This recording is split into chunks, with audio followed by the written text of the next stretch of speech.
The vast expanse of space stretched before Captain Sarah Chen as she stood on the bridge of the HSS Challenger, her eyes fixed on the distant stars that sparkled like diamonds against the infinite black. The experimental warship hummed softly beneath her feet, its revolutionary quantum drive barely making a sound, a far cry from the thunderous engines of conventional human vessels. "Status report," she commanded, her voice steady despite the weight of anticipation that hung in the recycled air. Lieutenant Marcus Rivera looked up from his console, his dark eyes reflecting the soft blue glow of the holographic displays. "The Zarkax fleet will enter the Arcturus sector in approximately 6 hours, Captain. 17 warships, including their flagship." Chen nodded, a slight smile playing at the corners of her mouth. The aliens had been pushing deeper into human space for months, their superior numbers and advanced technology making them increasingly bold. They'd dismissed humanity's attempts at resistance as primitive and futile, particularly the Challenger, which they'd mockingly referred to as a primitive transport vessel in their latest transmissions. "They still think we're running silent because we're weak," Commander David Walsh observed from his tactical station. "Their intel suggests this ship is nothing more than an oversized freighter retrofitted with basic weapons." "Let them think that," Chen replied, running her hand along the smooth surface of her command chair. The Challenger was humanity's best-kept secret, a quantum-powered warship that appeared deceptively simple on the outside. Its true power lay in the revolutionary Cascade weapon system, controlled amplitude subatomic cascade array displacement engine. The bridge crew worked with quiet efficiency, each member aware of the historic nature of their mission. They were about to test an unproven weapon against the most formidable alien fleet humanity had ever encountered. The air tasted metallic, tinged with the familiar mix of anxiety and determination that preceded every major battle. "Engineering reports, Cascade is at optimal charge," announced Lieutenant Emma Santos, her fingers dancing across her console. "All safety protocols are green." Chen took a deep breath, feeling the subtle vibrations of the ship through her boots. The Challenger represented years of secret research, countless sacrifices, and humanity's unwavering determination to survive. Its unique design allowed it to appear weak and unthreatening, until the moment it wasn't. "Begin Operation Trojan," she ordered, her voice carrying across the bridge with quiet authority. "Plot an intercept course that makes us look like we're trying to avoid them. Let's give them exactly what they expect, a human ship running scared." The crew acknowledged her commands with practiced precision. The Challenger's engines powered up slightly, maintaining the illusion of a struggling vessel while masking its true capabilities. On the main viewer, long-range sensors tracked the approaching Zarkax fleet, their ships moving in perfect formation, utterly confident in their superiority. "They're taking the bait," Walsh reported, a hint of satisfaction in his voice. "Their lead vessels are adjusting course to intercept. They're not even bothering to mask their approach vectors." Chen smiled grimly. The Zarkax pride would be their undoing. They'd grown so accustomed to overwhelming their opponents with superior technology that they'd forgotten the most dangerous enemy was one that appeared weak but wasn't. "All hands, this is the captain," Chen announced over the ship-wide comm. "In 6 hours, we will engage the largest Zarkax fleet in this sector. They think we're prey, but today they'll learn that humanity is anything but weak. Every simulation, every test, every sleepless night has led to this moment. Trust in yourselves, trust in this ship, and trust in each other." As she ended the transmission, Chen caught her reflection in a darkened display panel. Her features were calm, but her eyes burned with intensity. The Challenger might look like an easy target, but inside its humble exterior lay humanity's greatest achievement, a weapon that could rewrite the rules of space warfare. "They're scanning us," Rivera reported. "Standard tactical sweep. They're not even using their deep penetration sensors." "Perfect," Chen replied. "Maintain current power signatures. Let them see exactly what they expect to see, an outdated human vessel trying desperately to escape. The hours ticked by as the Challenger continued its carefully choreographed retreat. The Zarkak's fleet followed, their formation spreading out to ensure their prey couldn't slip away. They had no reason to suspect that their quarry was deliberately leading them into the perfect firing position for a weapon they couldn't detect. The bridge of the HSS Challenger remained eerily quiet as the massive Zarkak's fleet drew closer, their sleek warships cutting through space like predatory fish in a cosmic ocean. Captain Chen watched their approach on the main viewer, her expression betraying none of the tension that coiled in her stomach. "Zarkak's flagship is hailing us," Lieutenant Rivera announced, breaking the silence. Chen straightened in her chair.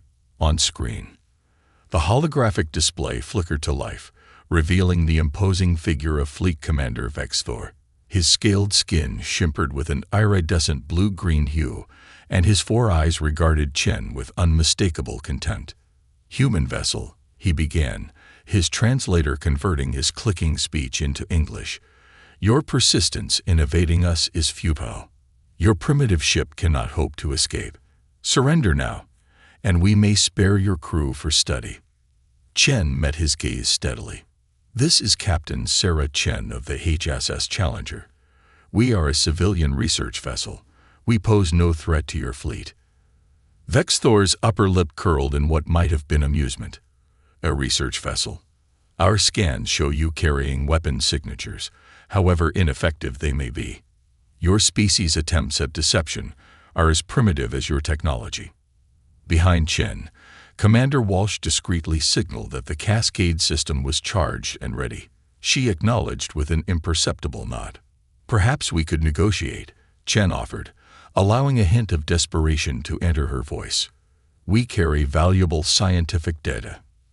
"The time for negotiations passed when your species refused to accept its proper place in the galaxy," Vexthor interrupted. "You will be an example to other races who think they can resist the Zarkak's dominion." The transmission cut off abruptly. Chen turned to her tactical officer. "Status of their fleet." "They're spreading out into attack formation," Walsh reported. "Multiple target locks on our position. They're taking their time, Captain. They want to savor this." "Cocky bastards," Lieutenant Santos muttered from her engineering station. Chen allowed herself a small smile. "Their overconfidence makes our job easier." "Time to target zone." 3 minutes at current speed," Rivera answered. "They're letting us maintain our retreat, probably planning to disable us with their first volley." The Challenger continued its apparent flight, its engines giving off the signature of a straining civilian vessel. In reality, the quantum drive was operating at barely 5% capacity, conserving power for what was to come. "All hands, battle stations," Chen ordered. "Prepare for Cascade activation on my mark." The Zarkak's fleet moved with practiced precision, their formation designed to trap their prey in a deadly crossfire. Their sensors remained focused on the Challenger's apparent weapon systems, conventional laser arrays and missile tubes that would be useless against their advanced shields. "They haven't detected the quantum signature," Santos confirmed. "Cascade containment fields are holding steady." Chen watched as the distance counter ticked down. The Challenger's apparent retreat had led the alien fleet exactly where they needed them, spread out in a perfect arc that would maximize the Cascade weapon's effectiveness. 30 seconds to optimal range," Walsh announced. "They're charging weapons." "Let them fire first," Chen ordered. "Time their shields going to full power." The space around them lit up as the Zarkak's fleet launched their first volley. Brilliant beams of energy streaked toward the Challenger, their targeting computers predicting an easy kill. "Shields at maximum," Santos called out. The impacts rocked the ship, but the reinforced quantum-enhanced hull held firm. "Now," Chen commanded, her voice sharp with authority. "Initiate Cascade sequence." Deep within the Challenger, the quantum drive's power output suddenly spiked. The ship's apparent weapons remained silent, but something far more devastating was about to be unleashed. "Cascade charging," Santos reported, her fingers flying over her console. "Quantum field stabilizing." Target lock confirmed on all 17 vessels. The Zarkak's fleet, still confident in their superiority, prepared for another volley. They had no way of knowing that their carefully maintained formation had placed them perfectly for humanity's greatest technological achievement. 5 seconds to cascade activation.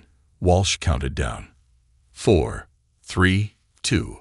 Chen gripped her armrests, her voice steady as she gave the final order. Fire. For a brief moment, space itself seemed to hold its breath. Then, without any visible beam or projectile, the quantum cascade began. The fabric of space-time rippled between the Challenger and the Zarkak's fleet as the cascade weapon fulfilled its purpose. The alien ships didn't even have time to register what was happening. Their shields, designed to stop conventional energy weapons and physical projectiles, were useless against an attack that targeted the very foundation of reality around their vessels. The quantum cascade effect propagated through their formation like a silent wave of destruction, turning their proud warships into twisted sculptures of metal and light. Direct hits confirmed, Walsh reported, his voice tight with controlled excitement. Cascade effects spreading through their entire fleet. Their shields they're just gone, Captain. The quantum disruption is tearing their ships apart at the molecular level. Chen watched in silent amazement as humanity's greatest gambit paid off. The Zarkak's fleet, which had seemed so invincible moments ago, was being systematically unmade by forces they hadn't even known existed. Their mighty warships, including Vex-Thor's flagship, crumpled like paper in a fire, the quantum cascade reducing their advanced technology to its component atoms. The aftermath of the cascade weapons deployment left an eerie silence on the Challenger's bridge. Where moments before the space had been filled with the proud warships of the Zarkak's fleet, now only twisted debris hung in the void, shimmering with residual quantum energy. Damage assessment, Captain Chen ordered, her eyes fixed on the spectral display of destruction before them. Lieutenant Santos's voice was filled with barely contained awe. Cascade performed beyond projected parameters, Captain. The quantum field disruption was complete and uniform across all targets. 17 ships, neutralized in under 30 seconds. Any survivors? Chen asked, though she already suspected the answer. Commander Walsh consulted his tactical display, detecting multiple escape pods and emergency beacons. Approximately 300 survivors scattered across the engagement zone. The quantum effect spared their smaller vessels, just as our simulations predicted. Chen nodded slowly. The cascade weapon had been precisely calibrated to target ships above a certain mass, leaving smaller craft relatively unaffected. This wasn't just a weapon of war. It was a statement of humanity's technological sophistication and mercy. Open a channel to all frequencies, she commanded. Let's make sure our message is clear. The communication system crackled to life as Chen addressed the survivors of the Zarkak's fleet. This is Captain Chen of the HSS Challenger. Your fleet has been neutralized by human quantum cascade technology. We will begin rescue operations for your survivors immediately. Any attempt to resist will be met with force, but all who surrender will be treated according to interstellar conventions. The response was immediate. A cacophony of distress signals and surrender broadcasts from the scattered escape pods. The mighty Zarkaks, who had sneered at human technology just minutes ago, were now faced with irrefutable evidence of their miscalculation. Captain, Rivera called out, his voice urgent. I'm picking up a priority transmission from one of the intact pods.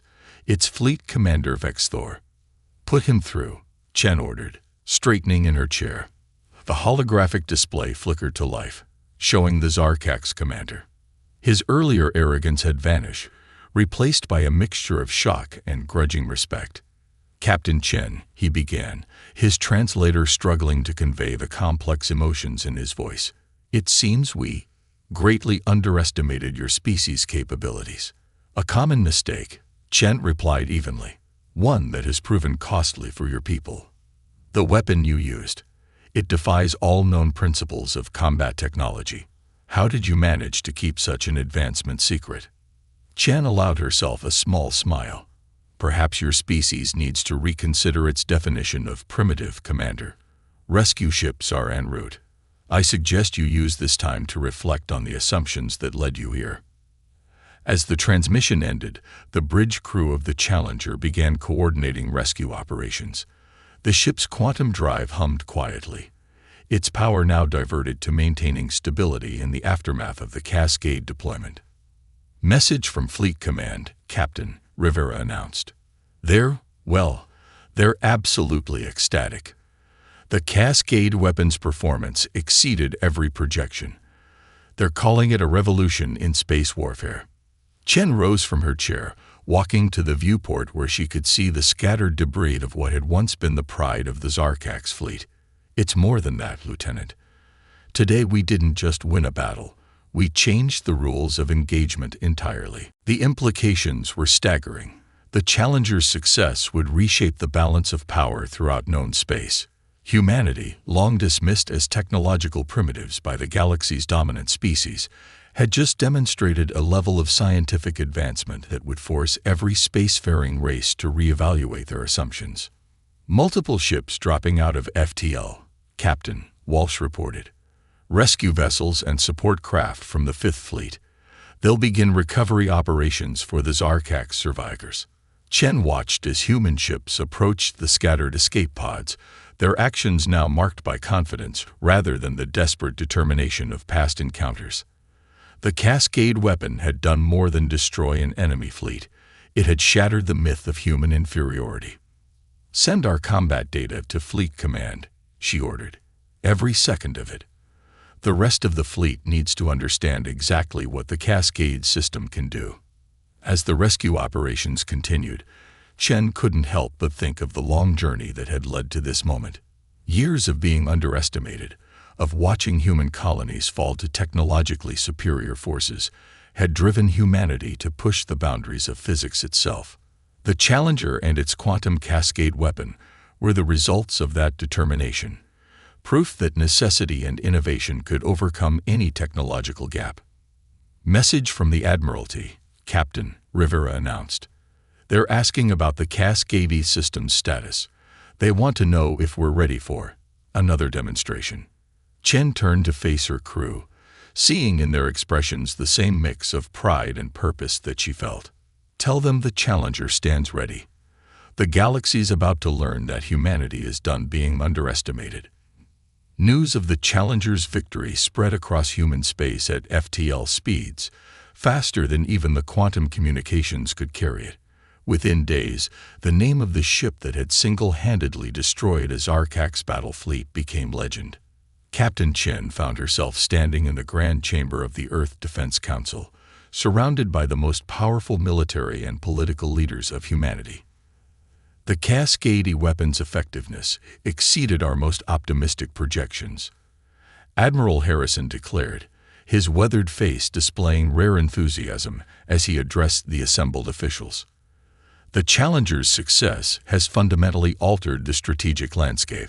Chen stood at attention, aware of the countless eyes fixed upon her. Through the chamber's vast windows, she could see the gleaming spires of New Geneva reaching toward the sky, a testament to humanity's resilience after decades of alien aggression. "The Zarkax Diplomatic Corps has requested immediate negotiations," Secretary General Wang announced, her voice carrying across the hushed chamber. "They're calling it a reassessment of interspecies relations, quite a change from their previous stance on human civilization." "They're scared," Commander Walsh observed from his position beside Chen. "The quantum Cascade technology doesn't just threaten their military superiority, it challenges their entire worldview." The gathered leaders murmured in agreement. Holographic displays showed the Cascade weapons' effects from multiple angles, the silent destruction of the Zarkax fleet playing out again and again. What looked like simple disintegration to the naked eye was, in fact, a revolutionary manipulation of quantum fields that rendered conventional defenses obsolete. "The surviving Zarkax crews have been surprisingly cooperative," Chen reported, "particularly Fleet Commander Vexthor. He's provided valuable insights into their military structure and technological capabilities." "No doubt hoping to curry favor," Admiral Harrison grunted. "But his information confirms what we suspected. The Zarkax have no defense against Cascade technology. None of the major powers do.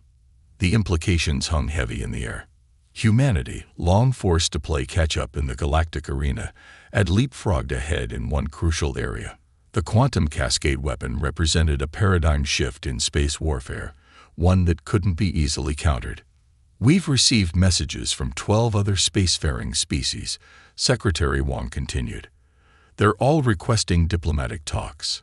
Some are offering technology exchanges, trade agreements, even military alliances. The same races that wouldn't give us the time of day a week ago." Chen thought back to the moment of the cascade weapons deployment, the split second when everything changed. "We shouldn't let this go to our heads," she cautioned. "The Challenger's success proves we can compete on the galactic stage, but arrogance is what led to the Zarkak's defeat. We shouldn't make the same mistake." "Well said, Captain," Admiral Harrison nodded approvingly. "Which is why the Defense Council has approved an expansion of the Challenger program. 5 more ships will be constructed, incorporating the lessons learned from your engagement." The announcement sent a ripple of excitement through the chamber. 5 more quantum cascade-equipped vessels would ensure humanity's security and cement their new position in the galactic order. "There's more," Secretary Wang added. "The Council has decided to establish a new diplomatic initiative. We'll be sharing limited aspects of quantum technology with peaceful alien civilizations, under strict controls. The goal is to foster cooperation rather than competition." Chen understood the strategy. By selectively sharing their breakthrough, humanity could build alliances and prevent the formation of hostile coalitions motivated by fear of the cascade weapon. "The Challenger will lead this initiative," Admiral Harrison declared. "Your ship and crew have earned the right to shape humanity's new role in the galaxy. The quantum cascade technology was born from our determination to survive. Now it will help us thrive." As the meeting continued, Chen's thoughts drifted to her crew aboard the Challenger, running diagnostics and preparing for their next mission. They had proven that humanity's perceived weakness, their reliance on innovation over brute force, was actually their greatest strength. "The Zarkak's representatives will arrive next week," Secretary Wang was saying. "They're expecting a demonstration of our commitment to peaceful coexistence." "They'll get one," Chen assured her. "The Challenger stands ready to show the galaxy that humanity's advancement doesn't have to come at the cost of our principles." Outside, the sun was setting over New Geneva, casting long shadows across the rebuilt city. Humanity had endured decades of being underestimated, of fighting against seemingly insurmountable odds. Now, thanks to the quantum cascade technology and the crew of one supposedly weak warship, the future held unlimited possibilities. "Tomorrow we begin planning the diplomatic mission," Admiral Harrison concluded. "The galaxy is watching, waiting to see what humanity will do with its newfound power. Captain Chen, your actions showed them our strength. Now it's time to show them our wisdom." 3 months after the Challenger's historic victory, Captain Sarah Chen stood on the observation deck of Harmony Station, watching as ships from a dozen different species moved through the bustling space lanes. The massive diplomatic hub, newly constructed in neutral space, served as a symbol of the changing galactic order, one where humanity now stood as equals among the stars. The HSS Challenger floated serenely among the diverse collection of vessels, its unassuming profile belying its revolutionary capabilities. Chen could see alien diplomats and officials casting curious glances at the ship through the station's panoramic windows, their expressions a mixture of respect and apprehension. "Still admiring your handiwork, Captain," Commander Walsh's familiar voice carried across the deck. He joined her at the window, hands clasped behind his back. "Admiring the changes," she replied, gesturing to a Zarkak's diplomatic vessel gliding past. Its sleek hull bore newly added insignia indicating its peaceful mission, a small but significant shift from their previously militant stance. "The latest reports from the Quantum Technology Sharing Initiative are promising," Walsh reported. 3 species have already begun implementing the basic principles in civilian applications, medical technology, primarily. Turns out our primitive approach to quantum mechanics has applications beyond weapons. Chen nodded, remembering the countless hours humanity's scientists had spent developing the Cascade system. What had begun as a desperate attempt to level the military playing field had evolved into something far more significant, a key to understanding the fundamental forces of the universe itself. Captain Chen, a melodious voice interrupted. They turned to find Arxis, the Meridian ambassador, approaching with characteristic grace. The crystalline being's form sparkled in the starlight. The council session will begin shortly. Your presence is requested for the technology exchange discussions. Thank you, Ambassador, Chen replied. The Meridians, once distant observers of human affairs, had become eager partners in the new era of cooperation. Their expertise in crystal matrices had proved invaluable in refining the Cascade technology for peaceful applications. As they made their way to the council chambers, Chen observed the station's diverse inhabitants. Humans worked alongside aliens at every level, their previous status as technological inferiors forgotten in the wake of the quantum revolution. The Challenger's demonstration had done more than win a battle. It had shattered centuries of prejudice and preconception. The council chamber itself was a marvel of collaborative engineering, incorporating architectural elements from all major spacefaring species. At its center, a holographic display showed the latest successful test of a quantum-enhanced medical scanner, technology that could save millions of lives across the galaxy. The quantum cascade effect, when properly tuned, can restructure matter at the subatomic level.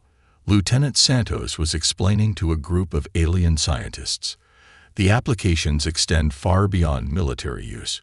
We're just beginning to understand its potential. Fleet Commander Vexthor, now serving as the Zarkak's diplomatic liaison, caught Chen's eye from across the chamber. He inclined his head slightly, a gesture of respect that would have been unthinkable just months ago. The former adversary had become one of the strongest advocates for continued cooperation between species.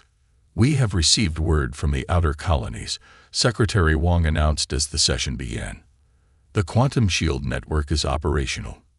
For the first time in our history, all human settlements are secure from external threats. The announcement drew appreciative murmurs from the assembled delegates. The defensive application of Cascade technology had transformed humanity's vulnerable colonies into protected havens, ensuring that no species could ever again threaten them with impunity. The Challenger begins its goodwill tour next week, Admiral Harrison added, visiting every major system in the Alliance, demonstrating our commitment to sharing knowledge and fostering understanding. Chen felt a surge of pride as she looked at her assembled crew.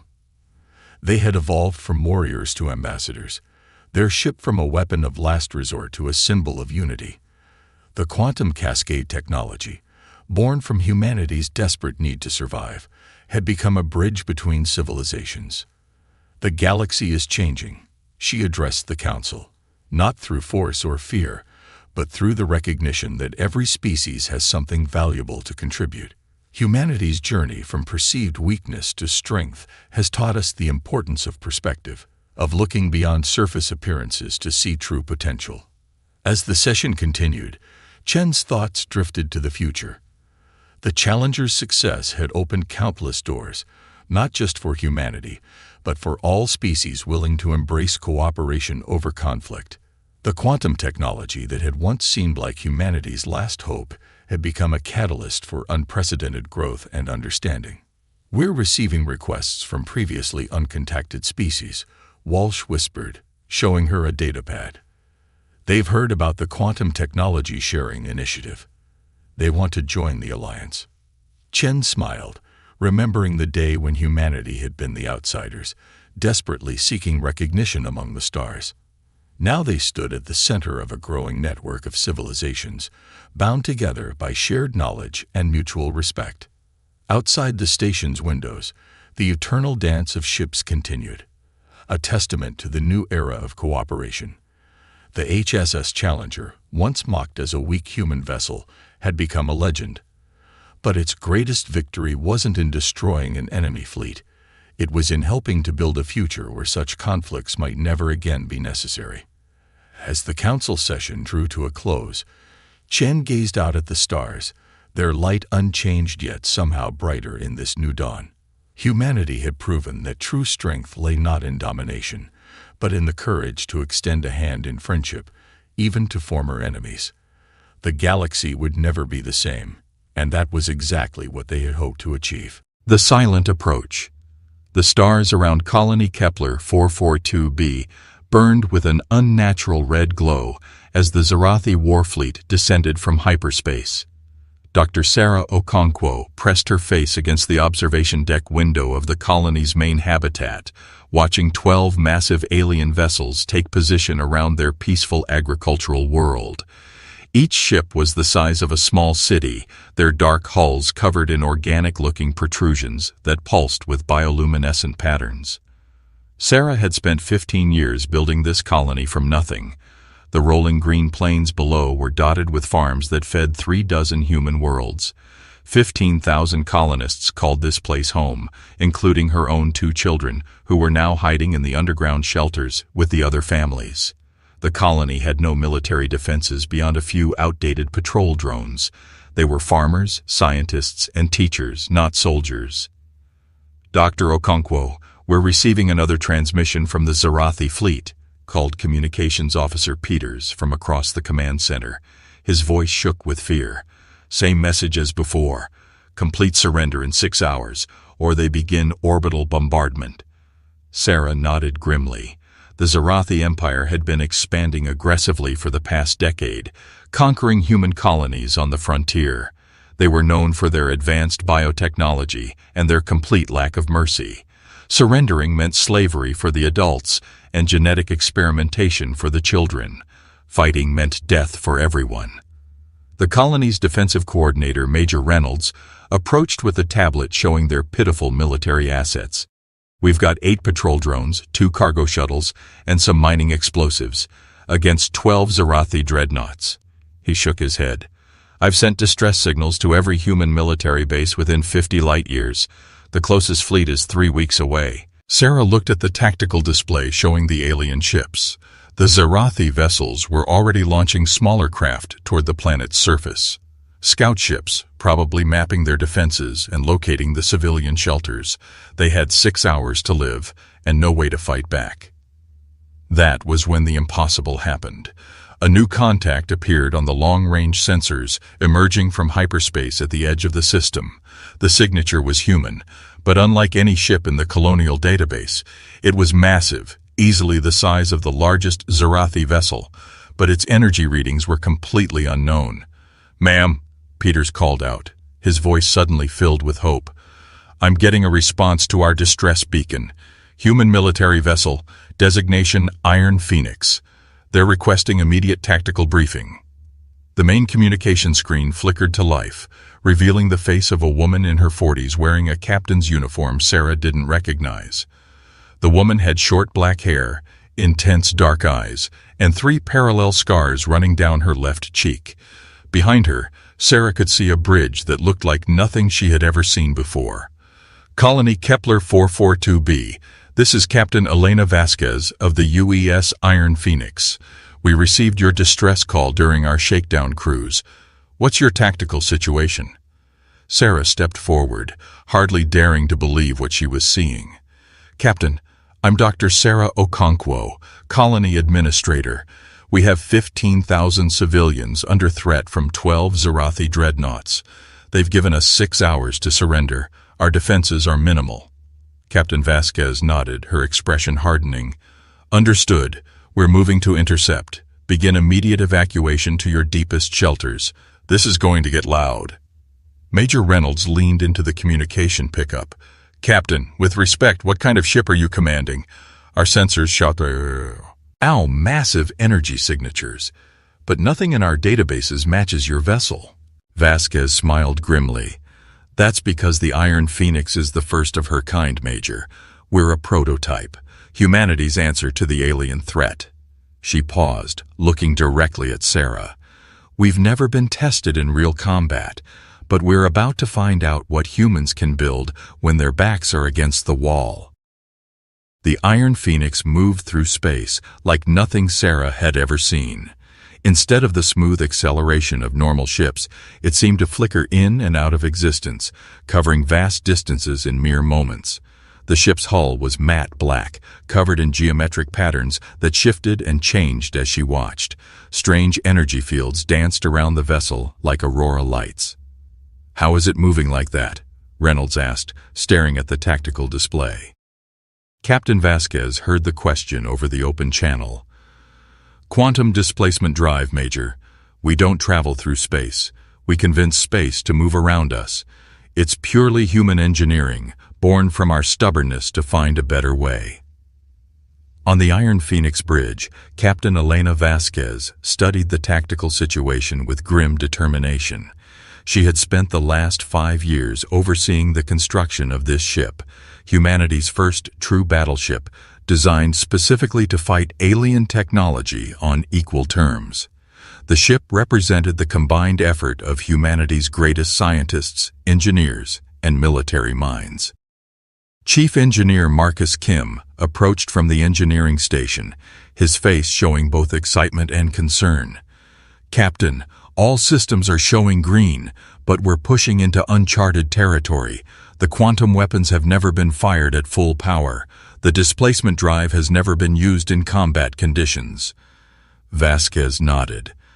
"I know, Marcus, but 15,000 people are counting on us to make the impossible work." She turned to her tactical officer, Commander Liu Wei. "What's our assessment of the Zarathi fleet?" Liu studied the holographic display floating above his station. 12 dreadnoughts in standard siege formation. Bio-armor, plasma weapons, and energy shields. Standard Zarathi doctrine based on previous encounters. They're not expecting serious resistance. Lieutenant Jake Morrison at the weapons station looked up from his controls. "Captain, I'm reading massive power fluctuations in the exotic matter containment systems. The quantum lance is drawing more energy than our simulations predicted." "Can we fire it safely?" Vasquez asked. Morrison paused, checking his readings again. "Honestly, Captain, I don't know. This technology is so new that we're learning as we go, but the alternative is letting those people die." Vasquez felt the weight of command settle on her shoulders. The Iron Phoenix was humanity's greatest achievement, built in secret shipyards beyond Neptune, using technologies that pushed the very limits of human understanding. The quantum lance could theoretically punch through any known armor. The displacement drive could move the ship faster than anything aliens had ever encountered. The adaptive hull could reconfigure itself for different combat situations. But it was all theoretical until now. Every system on the ship was experimental. They were flying into battle with weapons that existed only in computer simulations and a crew that had trained on equipment they had never used in real combat. "Captain," called Communications Officer Chen from her station, "the Zarathi fleet is hailing us. Admiral Zethkar wants to speak with you." The main screen shifted to show the alien commander. Admiral Zethkar was typical of his species. Tall, insectoid, with 4 arms and compound eyes that glittered with intelligence and cruelty. His chitinous armor was decorated with the skulls of conquered species. Behind him, Sarah could see the organic bridge of his flagship, walls that pulsed like living tissue. "Human vessel," Zethkar's voice came through the translator with a sound like grinding metal. "You are unknown to our databases. Identify yourself and withdraw, or be destroyed with the colony you seek to defend." Captain Vasquez smiled coldly. "Admiral Zethkar, I presume." "This is Captain Elena Vasquez of the United Earth ship Iron Phoenix. I'm here to inform you that your siege of this colony ends now. Withdraw your forces or face the consequences." The alien admiral's mandibles clicked in what might have been laughter. "One human ship against the might of the Zarathi Empire? Your species' arrogance continues to amaze me. We have conquered 17 human worlds. We know your capabilities." "You know our old capabilities," Vasquez corrected. "You're about to learn what humans can build when we put our minds to it." Zethkar leaned forward, his compound eyes reflecting the lights of his bridge. Very well, human. Your ship is impressive, but size means nothing without firepower. Prepare to join the countless others who have fallen before the Zarathi Empire. The communication ended, and the tactical display immediately showed the Zarathi fleet changing formation. 6 dreadnoughts moved to engage the Iron Phoenix directly, while the other 6 maintained position around the colony, ready to begin bombardment if the battle went against them. "Battle stations," Vasquez announced throughout the ship. "All hands, this is the moment we've trained for. We are humanity's shield and sword. Today, we show the galaxy that humans don't back down from a fight."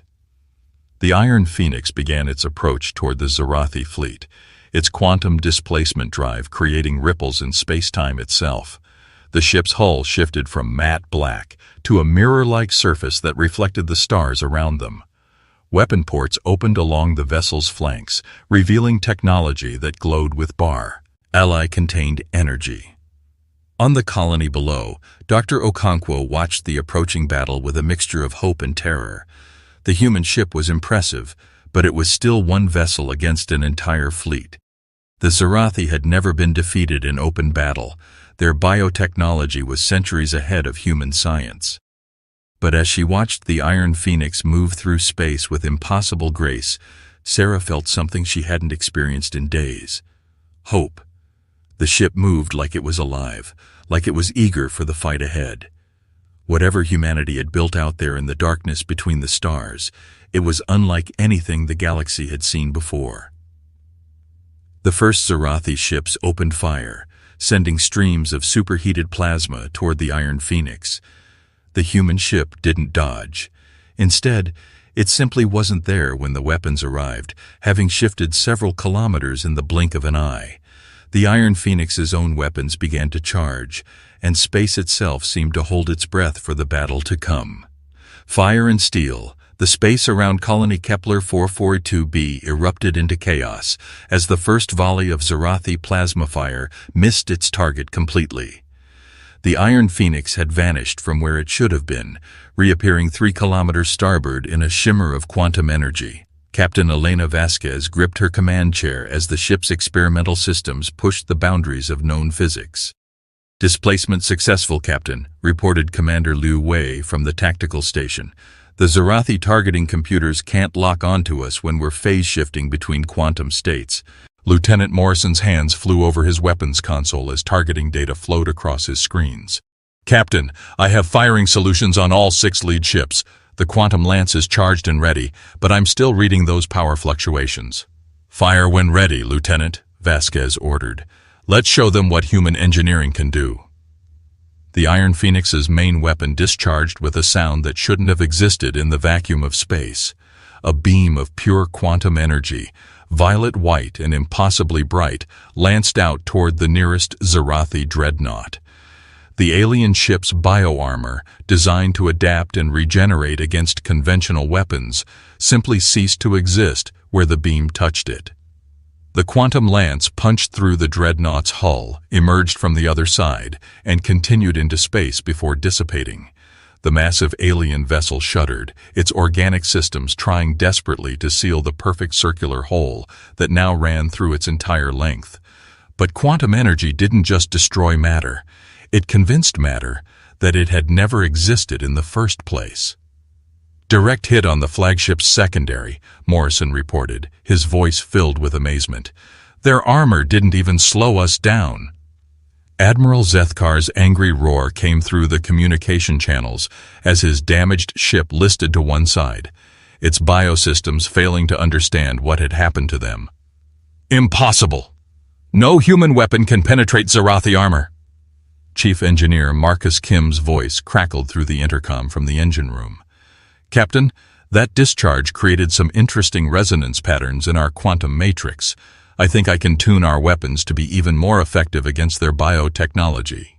The Zarathi fleet responded with overwhelming firepower. All 6 attacking dreadnoughts opened fire simultaneously, filling space with plasma bolts, biomissiles, and energy beams that could melt through conventional ship armor like butter. The Iron Phoenix seemed to dance between the attacks, its displacement drive allowing it to exist in multiple probable locations at once. But not every shot could be avoided. A biomissile designed to burrow through hull plating struck the Iron Phoenix's starboard section. Instead of penetrating, the organic weapon found itself trying to dig through adaptive metamaterial that instantly hardened into diamond crystal formations.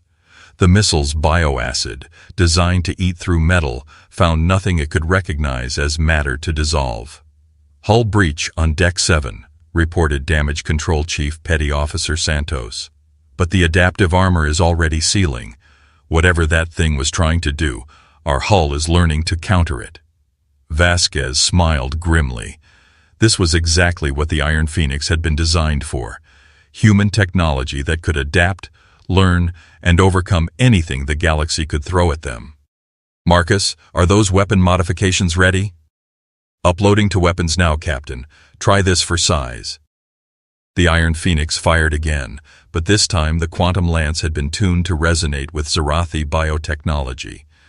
The beam struck the second dreadnought and spread through its living hull like an infection, causing the ship's own organic systems to turn against themselves.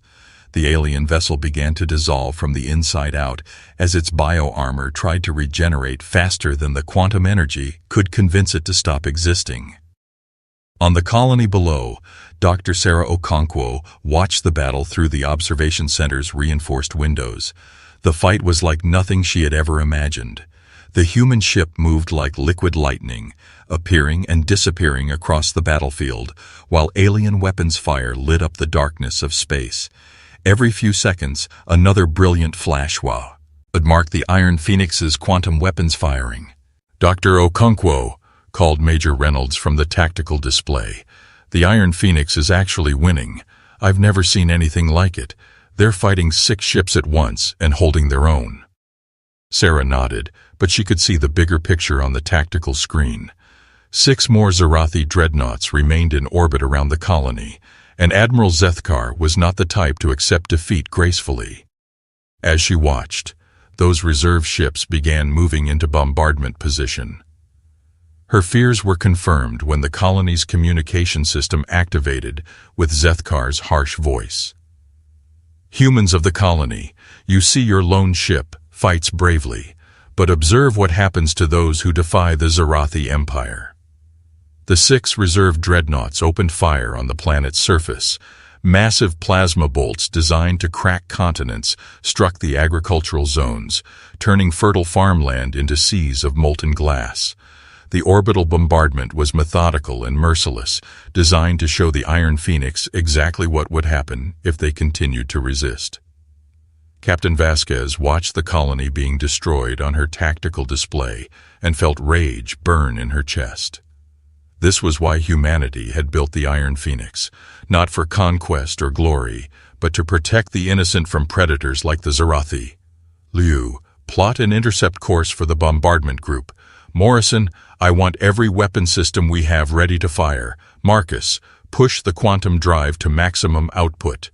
"Captain," Marcus's voice came from engineering, tinged with concern. "Maximum output means we'll be operating beyond all safety parameters. The quantum matrix could destabilize." "Then we'll just have to make sure we end this fight quickly," Vasquez replied. "All hands, brace for emergency displacement." The Iron Phoenix vanished from the middle of its current battle and reappeared directly above Colony Kepler 442b, between the planet and the ships that were bombarding it. The sudden appearance of the human battleship caused the Zarathi to pause their attack, uncertain how any ship could move so quickly across such a distance.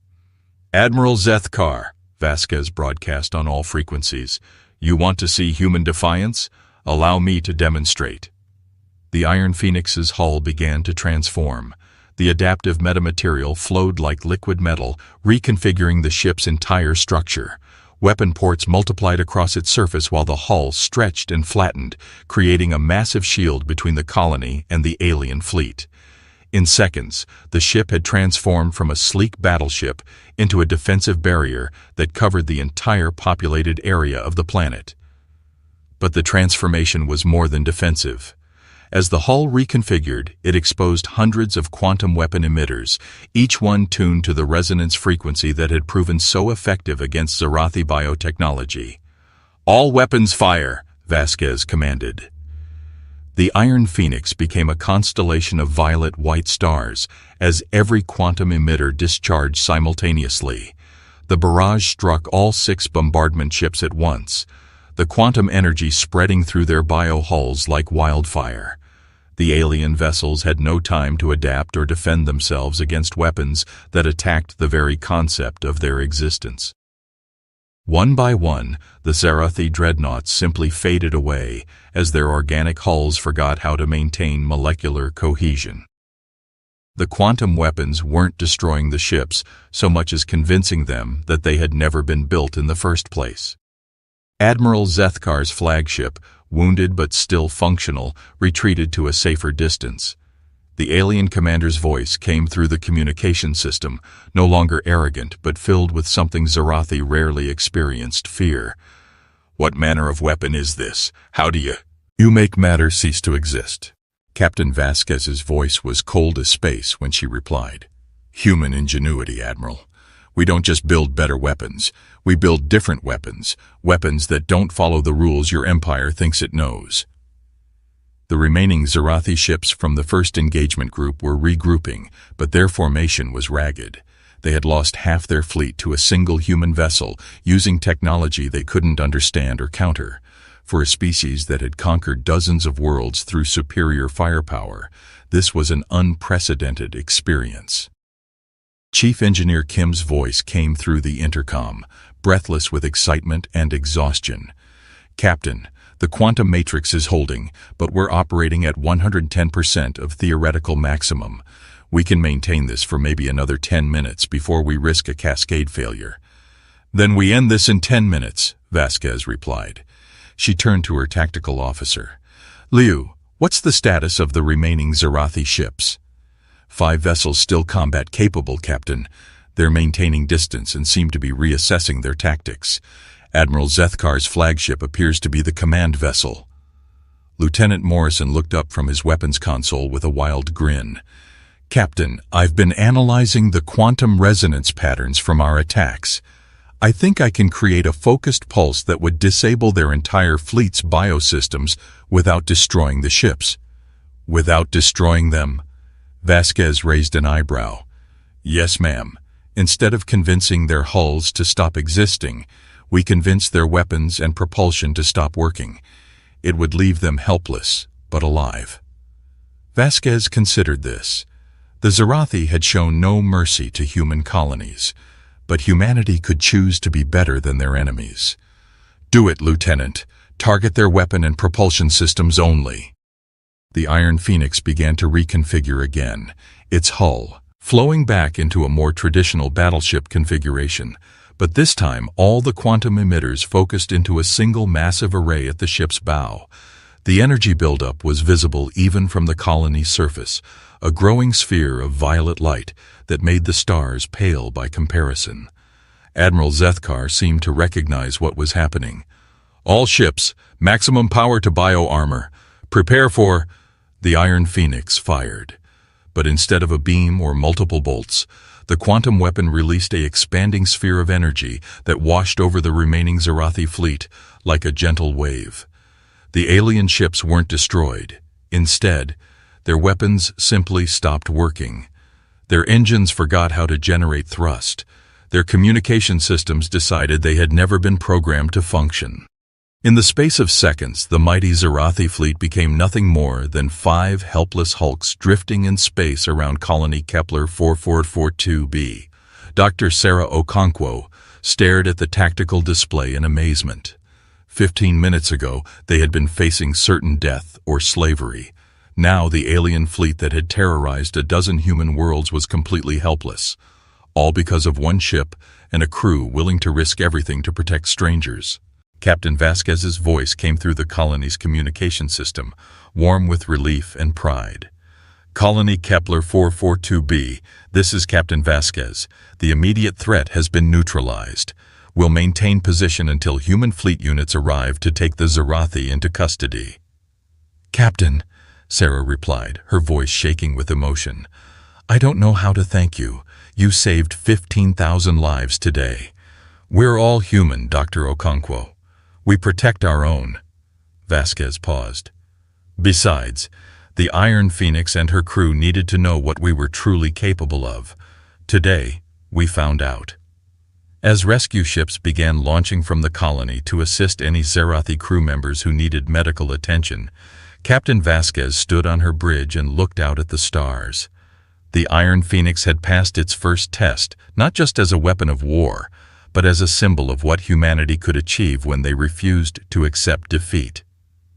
The ship's quantum matrix stabilized, the exotic matter contained, and the crew began the process of documenting everything they had learned about their experimental systems. But most importantly, they had learned that human determination, combined with human ingenuity, could overcome any challenge the galaxy might present. The Iron Phoenix had become more than just a battleship. It had become proof that humanity's greatest strength wasn't their technology, but their refusal to give up when others were counting on them.